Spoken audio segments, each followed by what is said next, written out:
Hey everybody, it is Tia Says and I am back with another video. I am coming to you guys today with a video on a chapter from a book that I am reading. I thought it would be interesting to talk about this book that I'm reading and maybe do a video on the various chapters that impact me.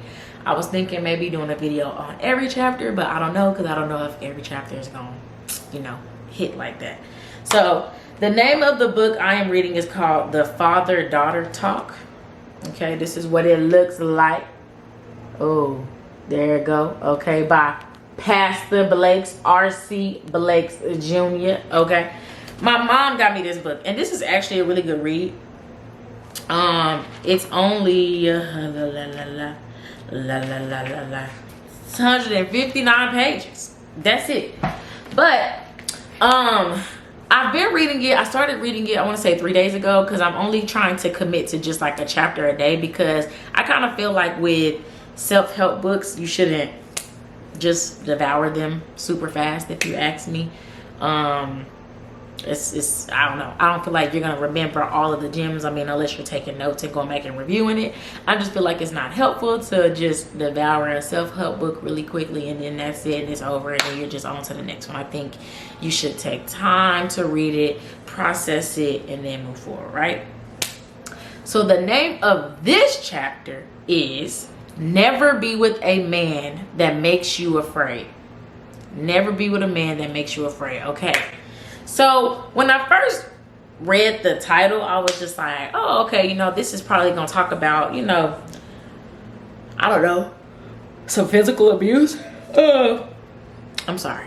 And it did. But I think it touched on some other things that really piqued my interest. And I was like, I really just got to share this with you guys. And I mean, if for no other reason but myself, you know what I mean? I want to be able to look back at these videos and remember these gems and be able to be like, hey, okay, this is what was said, this, that, and the third. So point number 1, I messed up, y'all. I was supposed to give y'all the definition of honor. Matter of fact, that's what I'm gonna do. I'm gonna go ahead and screenshot define honor. It has 4 definitions, 2 for a noun and 2 for a verb. The first definition for a noun, it says high respect, great esteem. The second one is adherence to what is right or to a conventional standard of conduct. All right. And then verb, regard with great respect. The second definition is fulfill, and in parentheses, an obligation, or keep, in parentheses, an agreement. I'll post that up there so y'all don't be like, you lying. No, I'm not. You can Google it, baby. All right. And so I feel like it was important to put that in there because as I continue on my, self-love journey, I think that it's important to what you want in a partner. It's important to exhibit that within yourself. So it's like I have to learn how to honor myself. You get what I'm saying? And I think it's very important for those of us who want relationships and who want to be married and things of that nature. I think it's important for a woman to honor her partner or her husband, and I think it's important for a husband to honor his wife. I mean, the highest regard. You get what I'm saying? Up here, top 2, and I ain't talking number 2. That's where we need to be at. You understand what I'm saying? If we not there, then what's going on? You know what I'm saying? So yeah, I don't know. I thought that was just important. I live by that, or I try my best to, and I definitely want to set that tone for my relationships, and not just a romantic relationship, which is what we're going to cover during this video, but really in all relationships. I hold my mom to a very high regard. I hold my friends to a higher regard, and that's not just because that's my mom who gave birth to me and those are my friends. It's because they are deserving of that. You understand what I'm saying? You give it, and then they give it to me in return. You know what I'm saying? At least that's how I feel. All right. So another bullet point that I made under honor was page 68. So if you guys get the book, whatever. But if you don't, I'll put it up on a print so you guys can see. And it is advisable that every woman pay very close attention to the level of frustration a man portrays when things are not going well. A woman should also take very seriously a man's short temper. If he does not honor you in the small things, he has the potential to ultimately dishonor you in the worst possible way.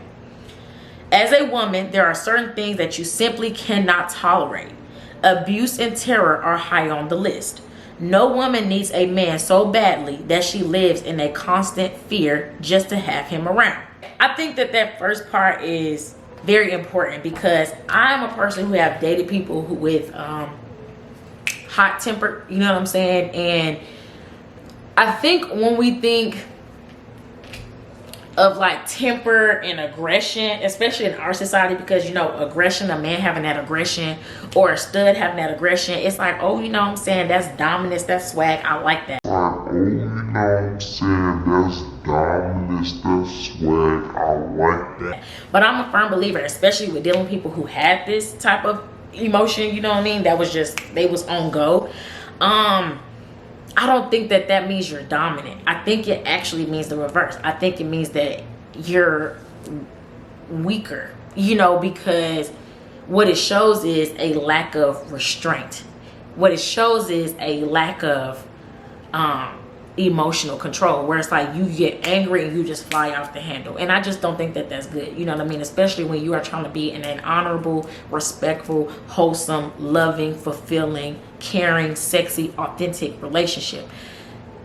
Anger doesn't necessarily groom those sort of things, you get what I'm saying? So it's just kind of like okay.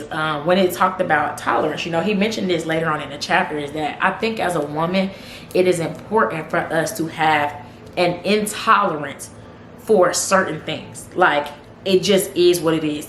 We like to say non-negotiables, which is fine, you know what I mean, there's nothing wrong with saying that, but I just think that there's just certain things, whether you want to say non-negotiables or intolerance, I just think there's certain things where it's like, I will not tolerate this, period, point blank, because what he said is actually true. I think you have the potential, and I know some people like, well, how can you say that if you don't know?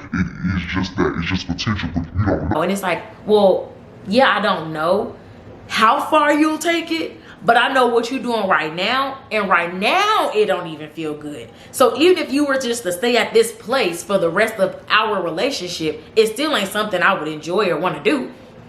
You know what I mean? But it only logically makes sense to me that if it's already some mess here, it's going to be some mess later on, because something within you is going unchecked.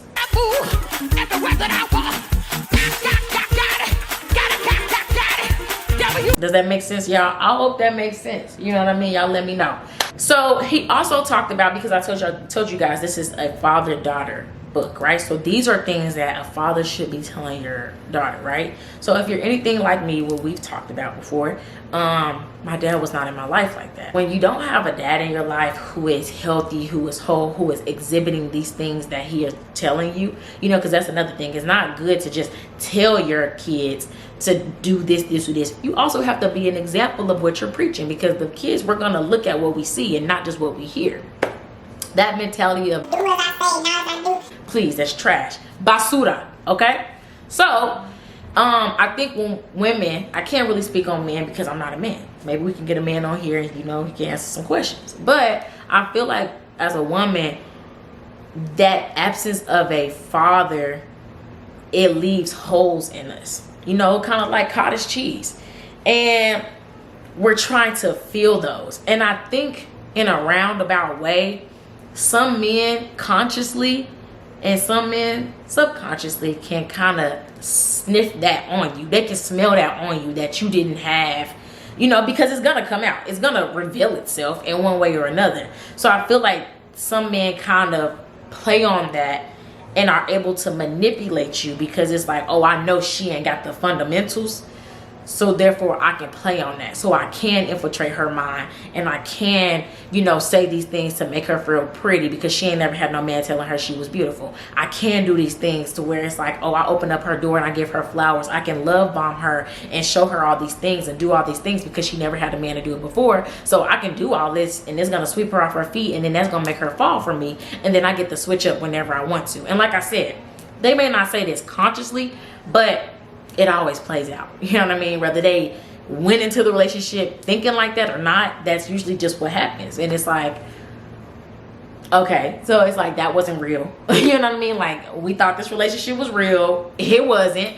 And now we got even more freaking hoes. So thanks a lot. So I just think that like it's our job. I don't think we'll ever feel it, but I think that's where God comes in, because I feel like God fills in the gaps. You know what I'm saying? The holes that are in you, the areas that you are struggling with, I feel like God fills those up. You know what I'm saying? If you're a believer. You know what I mean? I know everybody isn't a believer of God. You know what I'm saying? And that's okay. This is not a religious channel. I love all. You know what I mean? And that's it. I'm going to just leave that right there.